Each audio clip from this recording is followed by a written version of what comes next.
그 회사에서 결과가 좋지 않다고 해서 나머지 여러분들의 과정이 다 무너지게끔 해석하지 말라는 거예요.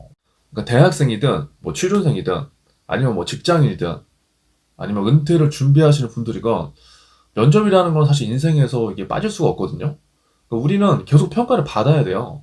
근데 오늘 제가 해드릴 이야기를 이해를 못하면은 계속 인생이 제가 봤을 때는 이제 끌려다닐 수밖에 없을 거예요. 그래서 약간은 원론적인 이게 이야기지만 제가 적어도 그래도 뭐 누군가 앞에서 뭐 1000번 이상 누군가의 평가를 또 생생하게 받아본 사람으로서 짧게 이야기를 해볼 테니까 여러분들의 상황에 맞게끔 이걸 한번 저는 적용을 해봤으면 좋겠어요. 저는 면접에는 진짜 답이 없다고 생각하거든요. 그러니까 처음에 저도 취준생이었을 때 답을 막 맞추려고 했어요. 근데 그게 잘 안 되더라고. 왜냐면 나이도 그때 많았고 심리적으로 조바심이 이제 덕지덕지 붙으니까 뭔가 내가 하려고 하는데 내 의도대로 절대 되지 않는다는 건 이제 그때 느꼈어요. 그리고 또 면접에서 답변을 이거를 하나 맞추면은 하나를 더 맞추고 싶고 또 두 개를 맞추면은 또 하나를 더 맞추고 싶어. 그러니까 이렇게 계속 하다 보니까 와 이거 계속 내가 뭐 이거 뭐 면접관들한테 답만 맞추다가 끝나겠구나. 근데 그 답이 부정되는 순간 결과가 나오지 않는 순간 이거 내가 완전 새가 되겠구나. 사실 이런 생각을 많이 했거든요. 그래서 그때 이제 제가 한 생각은 뭐냐면 면접관도 그래 나와 같은 사람이야. 이 생각을 그냥 해버렸어요. 어떻게 보면 그때 자기 합리화를 그냥 해버린 거지. 근데 여러분도 잘 생각해 보면은 면접관도 우리와 같은 사람이잖아요. 그쵸? 그래서 결국 제가 그때 선택한 방법은 그래 어차피 사람 싸움이다. 결국 심리를 활용하자. 나를 궁금하게 만들고 대신에 나는 내가 준비한 대로 답변을 자신감 있게 하자. 이제 그거였어요. 그리고 결과가 좋지 않으면은 그건 뭐 이제 내 영역이 아니라고 생각을 한 거죠, 그때. 그러니까 이렇게 하다 보니까 뭐 어떻게 됐든 간에 취업도 하게 되는 거고 직장 생활을 할 때도 이렇게 해보니까는 주도권을 내가 갖고 갈 수 있는 상황들이 이제 많아지더라고요. 그러니까 결국 우리는 이제 누군가의 평가를 계속 받아야 되는데 그걸 마치 이제 정답이 있는 것처럼 우리는 대부분 공식에 이제 적용만 시키려고 해요. 근데 우리가 뭐 배운 게 없잖아요, 사실. 그렇기 때문에 공식이라는 게 있으면은 내 마음이 굉장히 편해져요. 그리고 이 대답을 그렇게 해서 되는 사람들도 분명히 있거든요. 그러니까 우리가 이제 뇌를 조금 단순하게 하는 거죠. 컴플리트화 시켜서. 근데 중요한 거는 제가 보니까 그렇게 공식을 활용해서 되는 사람들도 있는데요. 안 되는 사람들이 더 많아요. 저 같은 사람은 그게 잘 안 됐던 케이스예요. 이게 모든 것이 다 케바케라는 거예요.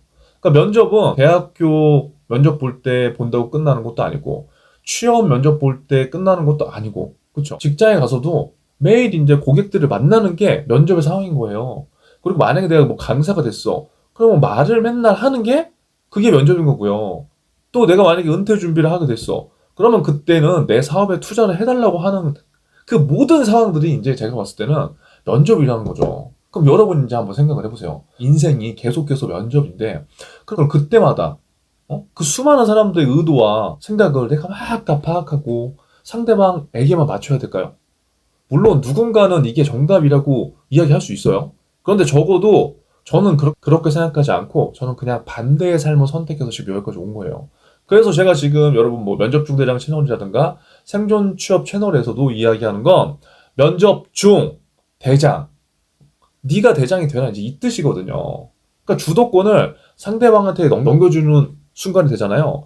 그러면요 누구라도 긴장을 해요. 이걸 인정을 해야 돼요. 한 번 하고 끝나는 그 싸움이 아니라고요. 그러면 이 상황에서 저는 평범한 사람들이 나의 답변을 할 수 있는 것은 딱 하나라고 본 거예요. Y와 나. 그래서 제가 Y 나라는 이야기를 지금 계속 하는 거예요. 그러니까 Y는 그 이유에 대한 나의 생각, 즉 나의 인사이트고 Me는 나의 경험이잖아요. 이 두 가지만으로 제가 봤을 때는 모든 면접은 다 충분하거든요. 근데 우리는 거기에 좀 더 심오한 것들을 적용하려고 해요. 조금 더 있어 보이려는 멘트를 만들려고 해요. 템플릿화 시켜서 내 심적으로 안정을 받으려고 하는 그 경향이 굉장히 크다고요. 물론 그게 맞는 분들도 분명히 있을 거지만 제가 생각하는 오늘 저의 생각을 이야기하는 거니까 여러분들의 입장에서 한번 생각을 해보고 맞는 방법을 한번 적용을 시켜보세요. 지금 이 시간에도 각 기업별로 막 답을 맞추려는 그런 사람들이 있을 거라고요. 그리고 직장 생활을 하면서도 뭐 상사가 필요한 이 정답만을 잘 캐치하는 사람들이 있을 거고요. 근데 중요한 건 그것들이 그러한 행동들이 물론 의도를 잘 파악하고 그런 거 굉장히 좋지만 여러분들의 인생 정답은 아니라는 거예요. 가장 중요한 건 뭐예요? 여러분 취업도 면접도 인생이 한 과정이잖아요.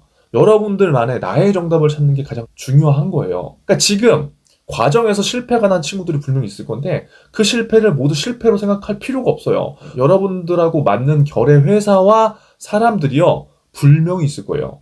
그리고 거기에서 분명히 기회가 올 거고요. 지금 제가 봤을 때 가장 중요한 거는 이 생각을 바꾸는 게 굉장히 중요해요. 면접관들이 물론 굉장한 사람들이죠. 그쵸? 근데 제가 생각하는 거는 그냥 직장인이에요. 미안하지만. 왜냐면 보직은 언제든지 바뀌는 거거든요. 저도 직장 생활 해봤지만 직책과 보직은 언제 어디에서도 바뀌어요. 그러니까 결국 사람과 사람으로서 여러분들이 생각을 하고 이 준비를 해야지. 그냥 한 기업의 인사 담당자니까, 면접관이니까 그 한 명의 생각이 절대적으로 맞다. 이런 전제를 생각하면서 면접 준비를 하게 되면은 여러분들이 오히려 지금 잘하고 있는데 점점 더 미궁 속으로 빠질 수 있다고 생각해요, 저는. 아니, 물론 훌륭한 분들의 이야기를 귀담아 듣는 것도 굉장히 저는 좋다고 봐요. 근데 오히려 그게 지금 우리 생존이들한테는 제가 봤을 때는 솔직히 할 수 있는 것도 못하게 만드는 독이 되고 있다는 거죠. 쫄 필요가 없어요. 불합격하면 어차피 우리가 2년이 아닌 거잖아. 여러분, 준비를 안 하고 쫄지 말라는 게 아니라 준비를 해야 돼요. 근데 준비를 하면서 계속 그게 맞는지 틀리는지 막 면접 가는 날까지 그렇게 확인하지 말라는 거예요. 사람 보는 눈은 다 비슷하지만 뭐 회사별, 뭐 정책별, 뭐 목적별로 다 달라요. 그 상황에 따라서. 그러니까 면접관의 의도라는 그 엄청난 생각 있죠. 그거를 여러분들이 너무 막 세부적으로 하지 말고요. 내가 왜 불합격했는지 어느 정도는 파악을 해봐야 되겠지만 그 회사에서 결과가 좋지 않다고 해서 나머지 여러분들의 과정이 다 무너지게끔 해석하지 말라는 거예요. 여러분들이 과거에 한 경험들 있죠. 그걸 진짜 고민해보고 Why라는 그 질문을 던지면서 저는 생각을 조금 더 많이 해보고 지금 이 시간에 키워드를 좀 많이 발굴해봤으면 좋겠어요. 진짜. 그래서 제가 이번에 생존 면접 백문백답을 안 들었잖아요. 경험이라든가 키워드를 여러분들 좀 생각을 해보고 하라고 이제 만든 건데 사실 저는 너무 안타까워요. 잘할 수 있는데도 스스로 포기하는 친구들도 많고 본인들이 스스로 그냥 시기를 뒤로 미루는 친구들이 너무나 많아요. 그래서 사실 굉장히 안타깝고 제가 면접관은 아니었지만 수많은 면접관들과의 경쟁에서 저는 살아남았다고 생각하거든요. 저는 여러분들도 그렇게 사는 게 맞지 않나 싶어요. 물론 선택은 여러분들이 하는 거예요. 언제까지 여러분 부족한 것만 생각하고 안 돼 있는 것만 채울 거예요. 생각을 바꾸는 게 진짜 저는 중요한 것 같아요. 이게 뭐 면접관은 우습게 봐라, 면접관은 편하게 생각하라 그 의도는 아니에요. 그게 아니라 결국 사람 대 사람이고 이 사람 대 사람에서 내가 매력적인 사람이 되어야 되는 거고 그 매력적인 사람이 되기 위해서는 심리적으로 우리가 절대 지고 들어가면은 이건 지는 게임을 할 수밖에 없다는 거예요. 정말 오늘 솔직하게 오랜만에 이런 영상을 제가 담아봤는데 제 진심이 좀 잘 전달됐으면 좋겠고 저는 여러분들이 진짜 좀 생존을 했으면 좋겠어요. 아시겠죠? 오늘도 생존하시고 궁금한 점 있으면 댓글로 남겨주세요.